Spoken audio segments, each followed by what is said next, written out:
for example, you have like Whitney Cummings. I don't know if you saw this, but she was on the New Year's Eve Rockin' Eve or whatever it's called. I don't know if it's Okay. Dick Clark's or no, it was like Anderson Cooper and Oh, and and Andy Cohen. right. Yeah. And they had her come on and like roast the year. Um, Whitney Cummings. Really? I missed this. yeah. Okay. Yeah.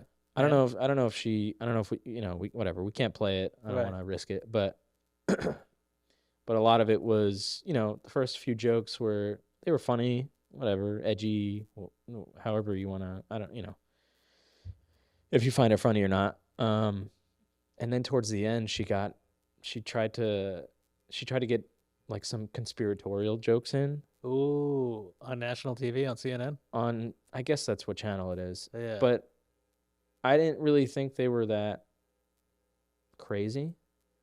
Okay. I mean, I can look it up, but like during the set, she was like, "Are the cameras still rolling?"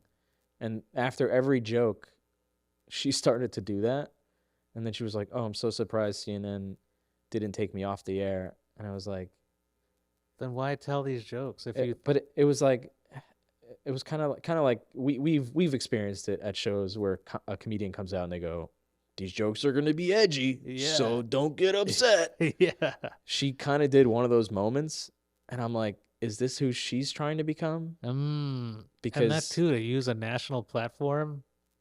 you finally get the opportunity, and I think that's what she saw it as. She's like, "Oh, I'm gonna go viral for this. I'm gonna make these jokes, and then I'm gonna make these right-wing jokes, and either get both sides to love me, or get one side to love me, and now I just have to make this like right-wing grift." Yeah. Yeah. It's almost like she's clip chasing on national TV. That's the vibe I got. She said something about, I can look it up, but she said something about why are all the president's chefs dead or something, Okay. which I don't really understand the meaning of. Right. What was her punchline?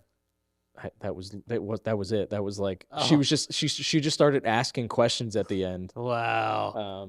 Yeah, that's not even comedy at that point. What is that? That's just yeah, it kind of seemed like she's I mean, she's successful, so it's like, why try to veer off into like that universe? But well, every comedian does go through that at some point in their career. They try to do some crazy shift because comedy, just like anything else, gets stale after a certain point. And unfortunately, because of social media, you're always just looking for that next edgy thing to latch onto. there's edgy, Yeah, and then there's just like, I'm gonna say this thing just to say it. to appear edgy. Like, she had one good joke. She said it was amazing that the pro-choice party didn't give their voters one. That's hilarious. It's amazing the pro-choice party didn't give their voters what? She's talk. It was amazing that the pro-choice party didn't give their voters one. Okay, That's a good joke. That's a really funny joke. Like, you're making fun of the left. Yeah, But it's not like, that's funny. I feel like everyone is kind of like, regardless of if you agree with how Kamala got in or whatever, it's a funny joke. Yeah, it is a funny joke. It's a good joke. Yeah. Kamala was forced on us so hard you'd think she was patented by Pfizer. So that's where it's funny. Yeah. Yeah. It's smart. It's very clever. It's a good, like, you see Pfizer commercials all the time, and you kind of hit that conspiratorial crowd a little bit. Yeah, she's definitely referencing the vaccine, which is fine. Yeah. That's a funny joke. But then when you follow it up with, I have to, let me see. Of course, there was a moment for drones. I mean, they're still up there in the sky, so I guess we can rule out that they were made by Boeing. That was funny. That's funny. Yeah, it's good.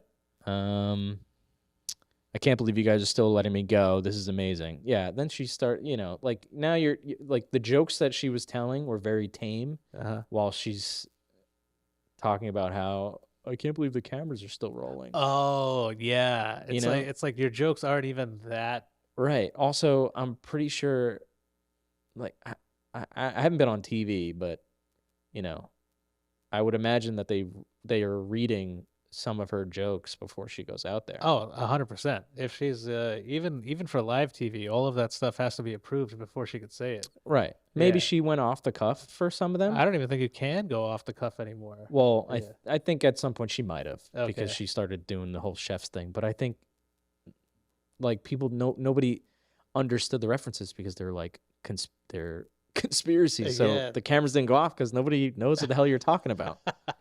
And it's not like the director behind or anybody behind the camera is like, oh, we got to shut this down because she knows about the. Yeah, she knows about the dead chefs. It's like who. Yeah. If anybody were to know about it, it would be some like some fucking 17-year-old in his basement. or yeah, pretty much. Yeah.